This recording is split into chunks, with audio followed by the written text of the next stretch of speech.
Data wa twese wo mwijuru, Mana mushobora vyose, Mana uvuga bikaba, uteka bigakomera, urema ibitariho bikabashaga no kubaho. Senge mwene data ugiye kumva ijambo riramwubaka mu izina rya Yesu, amen. Turabaramukije mwese bakunze ikiganiro, haracyariho ivyizigiro, amahoro y'Imana nakomeze kubana namwe. Nje nkibashikiriza ni Apotre wa Kristo Glory Shine. Turabakunda cyane, turabasengera ku mwana nijoro kugira ngo Imana ikomeze kwiyerekana hejuru y'ubuzima bwanyu, na cyane ku bantu musangiza abandi bino vyigwa tubagezaho.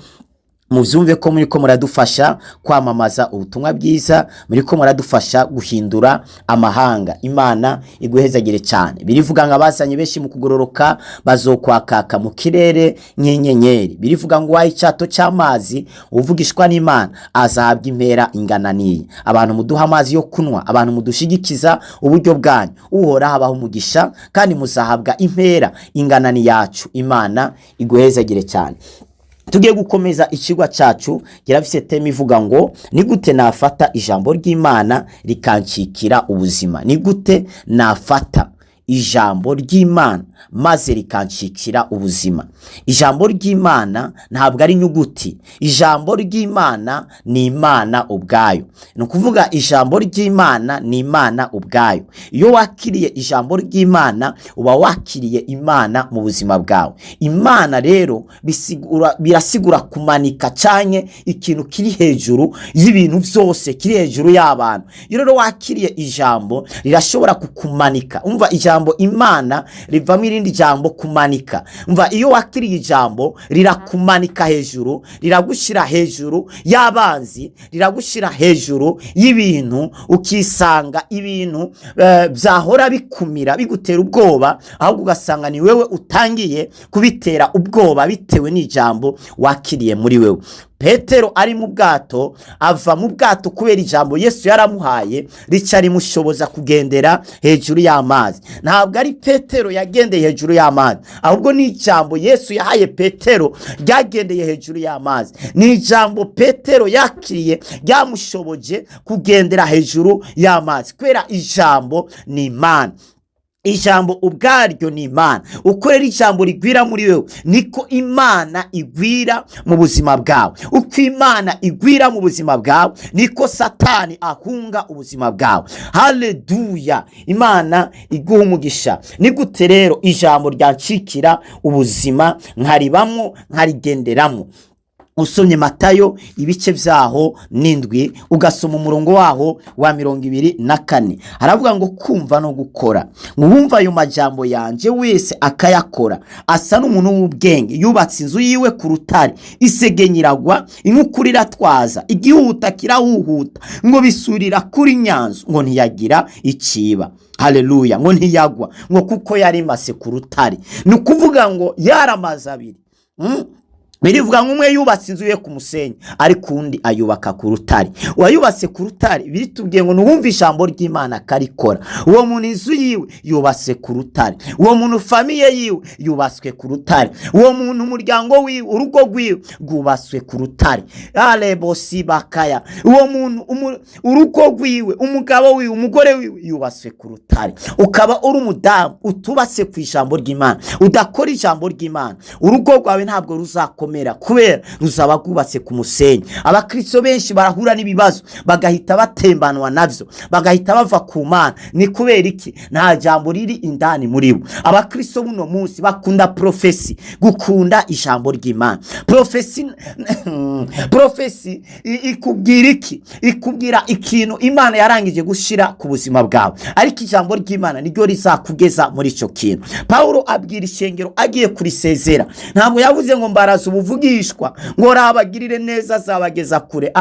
Yababwiye ngo mbaragisha Imana n'ijambo ryayo, ngo ryo rishobora kububaka, ngo no kubashikiriza ibiragwa ivyo mwarazwe muri Kristo Yesu. Hari ibintu Imana yaturaze muri Kristo, ninde azabidushikiriza? Ninde? Ni ijambo ry'Imana hamwe n'umwuka wera. Birivuga ngo uwo mwuka azabayobora abageze gukuri kose. Hari ukuri pastor atakubwira, ariko mwemu w'Imana azakubwira. None mwemu w'Imana mu kutuyobora akoresha iki?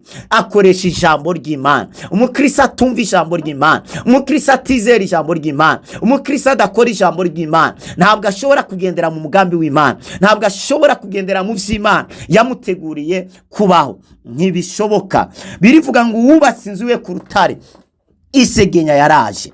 Iyo bavuze isegenya bavuze ibibazo, imivo iraza, intambara, ibintu bitandukanye biraza ngo bisurira kuri nyanzu, ngo ariko ntiyagira ikiba kubera yari imase ku rutare. Icatumye Yobu abura abana biwe 10, umugore akamuvaho, ubutunzi bwose bukamuvaho, akagwara indwara ikomeye, abagenzi be bakamuhindukirira basi. Ntabwo Yobu yavuye ku Mana, ariko icatumye Yobu aguma ku Mana ni kubera hari ijambo yari yarizeye, ni kubera yarazi Imana yiwe, yarazi Imana ye. Birivuga ngo abasi Imana yabo barakomera, bagakora ivy'ubutwari. Umaze kumenya Imana yawe ntushobora kunyiganga mu kibazo. Uramenya ngo bino bibazo ndiko ndacamo ni igihe gitoya gusa, ibi bibazo ntabwo bizahora imbere yanjye nk'umusozi. Impera n'imeruka bizavaho. Baramenya abantu bazi Imana, abantu babitse ijambo ry'Imana ntibarongorwa n'ibiboneka, barongorwa n'ijambo ry'Imana. Haleluya. Turiko twiga ibintu bine rero vyagushoboza kubaho ijambo ry'Imana muri ino si, kubaho ubuzima bw'Imana muri ino si. Yesu yavuze ngo nimwizera ivyo nkora namwe muzabikora, mukore n'ibibiruta. Imana yaduhaye ubuzima bwayo kugira ngo tububeho hano muri ino si. Imana yacu ntigwara, ubwo buzima bwo gutagwara nibwo Imana yaduhaye biciye muri Kristo Yesu. Mu Kristo ntiyakagombye kugwara. Ko birivuga ngo mu mishishagu ya Yesu twarakize. Warakize, nta ndwara iri ku buzima bwawe. Imana ikurebye ibona ata ndwara ihari. Ni Satani yayizanye mu buzima bwawe iyo ndwara, ntabwo ari Imana. Ni Satani yayizanye, ariko Satani yayizanye mu buzima bwawe kubera kutamenya. Wamanjije kwemera ko indwara zibaho, ariko ku Mukristo urakwiriye guhakana indwara mu buzima bwawe. Kugwara ntabwo ari ibintu biri naturere ku Mukristo. Ibaza umukristo n'umuntu yavyawe n'Imana, umukristo n'umuntu atakiriho, ahubwo ari Kristo ariko arabaho mu buzima bwe. Cyumvira rero umuntu Kristo ariko arabaho mu buzima bwe, acabaho indwara, acabaho ubuzima nk'ubw'abapagani. Kandi Maraki 3:18 yavuze ngo mu bihe biri imbere Imana izashiraho itandukaniro ku bayizera no ku batayizera, ku bagorotsi no ku banyakibi. Iryo tandukaniro Imana yararishyizeho kuva tugivu Yesu akizuka mu bapfuye. Nuvuga ngo ishengero ryari rivutse, iryo shengero riratandukanye n'abantu. Abakristo ntabwo turi abantu. Niyo mpamvu Paulo abivuga mu cete ca mbere yandikiye Abikorino ibice vyaho 3:3 n'uwa 4, avuga ngo bene data ko muri mwebwe hari shari, igono, ibintu byinshi, ubwo ntimuri ko muganzwa navyo, ubwo ntimuri ko mugenda nk'abantu basanzwe. Abakristo ntabwo twashiro kugenda nk'abantu basanzwe, twashiro kugenda nk'Imana. Abefeso 5:1 atubwira ngo twigane Imana nk'abana ikunda. Niba Imana atagwanko igira, nawe nukagira ugwanko. Niba Imana atanzigo igira, nawe nukagira inzigo. Niba Imana atashari igira, nawe nukagire ishari. Birivuga ngo ijambo ry'Imana ni cirore. Yakobo niko yanditse avuga ko ijambo ry'Imana ari cirore. Ijambo ry'Imana nimba ari cirore, bisigura ngo ikintu mbonye mu ijambo ry'Imana ni ncanda cirabishako. Nukuvuga ujya muntu ubonye muri Bibiliya ntabwo ari ujya muntu, ni wewe uri ko wibona muri rya Bibiliya. Haleluya. Ndavye mu kiyo, iriya shusho ndiko ndabona mu kiyo, burya ni jewe mba ndiko ndibona. Nimba Bibiliya rero ari cirore, ni nsoma Dawidi yica Goliyati, simbona Dawidi yica Goliyati, ahubwo nije nibona nica Goliyati. Nusoma ngo Dawidi yica Goliyati, ni wibone nawe wica bijya bintu biri imbere yawe, bijya bintu bikomeye biri imbere yawe, wibone uri kurabikuraho, wibone uri kuracizira hatarizira, wibone ivyanze guhinduka biriko birahinduka. Imana iguha umugisha. Ikintu ca mbere twarakivuze wakora kugira ngo ijambo ry'Imana rigucikire kuba ubuzima, ntabwo ngiye kukigarukaho. Icya kabiri ni ukwizera ijambo ry'Imana, kubaka ku ijambo ry'Imana, kubaka ku ijambo ry'Imana, gukora ijambo ry'Imana. Ijambo ry'Imana ntibaribika muri agenda. Abakristo b'uno munsi ijambo ry'Imana mwaribitse mu mutwe, niyo mpamvu ritabakorera. Haleluya. Niyo mpamvu ritabakorera, ni kubera ko ijambo mwaribitse mu mutwe. ijambo mwaribitse mu mutwe, ariko ijambo ntibaribika mu mutwe, ijambo baribika mu mutima.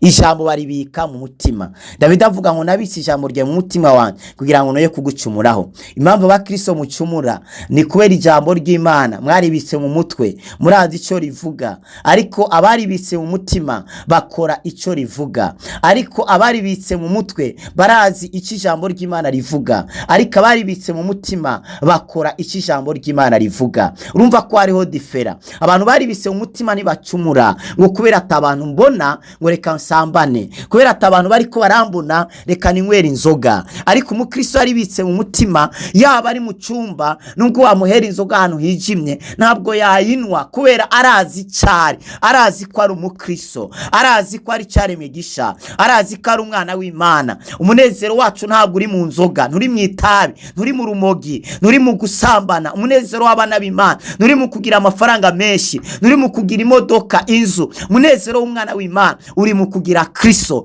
Niyo mpamvu birivuga ngo munezererwe mu mwami wacu Yesu. Ndabisubiyemo ngo ni munezererwe, haleluya, ngo kandi munezererwe iminsi yose. Abakristo nta munsi wo kuba baruhari, nta munsi w'agahinda ubaho, ahubwo iminsi yose ku mukristo ni iminsi y'umunezero. Nubwo wabura umuntu muri famiye, uwo bya munaratashe, nimba yapfiriye muri Kristo tuzasubira kumubona. Wimurengeza rero namarira ujya muntu yatashe ku mwami, ya wirira rero, ahubwo nezererwa ko umugororotsi Imana wayo imutahanye. Imana ishimye cyane. Inzira ya kabiri rero ni ukwizera ijambo ry'Imana, kubaka ku ijambo ry'Imana. Abakristo nibizera ijambo ry'Imana, ijambo ry'Imana bararyizera.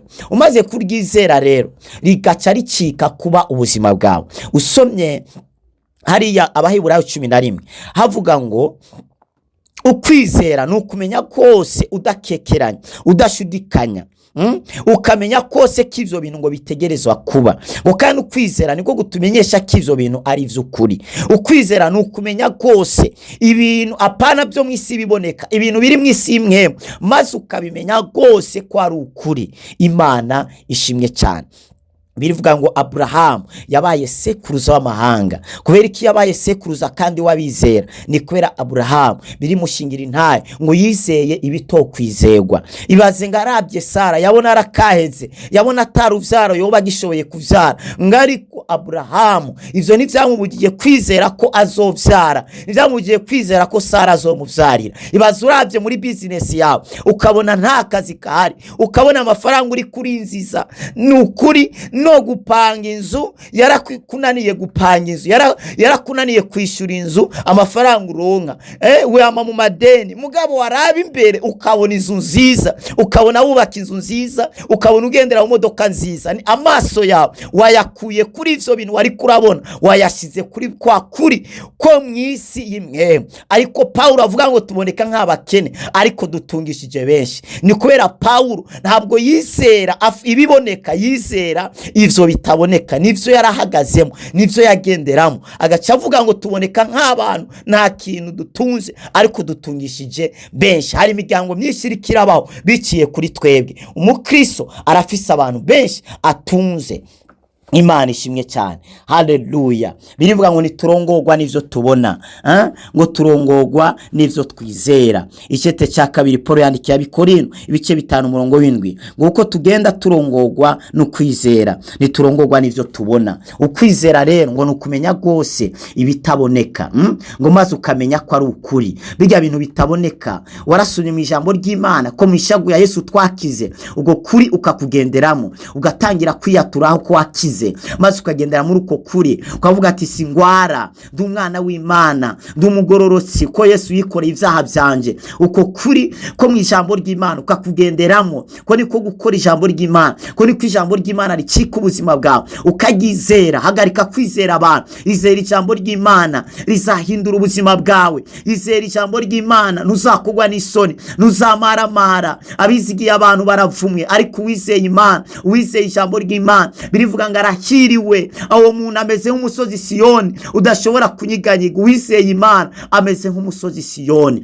Nukuvuga Imana ni iki? Imana ni ijambo. Uwizeye ijambo ry'Imana ameze nk'urusozi ruhagaze ngaho rudashobora kunyiganyiga. Nubwo wazana ibimeze gute ntashobora kunyiganyiga. Umukristo yizeye ijambo ry'Imana ntabwo anyiganyizwa n'udufaranga bamuhendesheje ngo bamusambanye. No musara abakobwa bari kubatakaza agakiza kabo kubera ama iPhone. Hari abantu bari kubatagaza agakiza kubera udufaranga gusa babashiriye ku meza.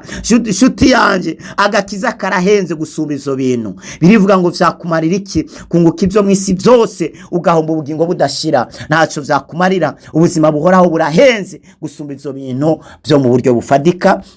Imana iguhezagire cyane. Turarangirije kuri kino kintu cya kabiri, kwizera ijambo ry'Imana ndetse no kubaka ku ijambo ry'Imana no gukora ijambo ry'Imana.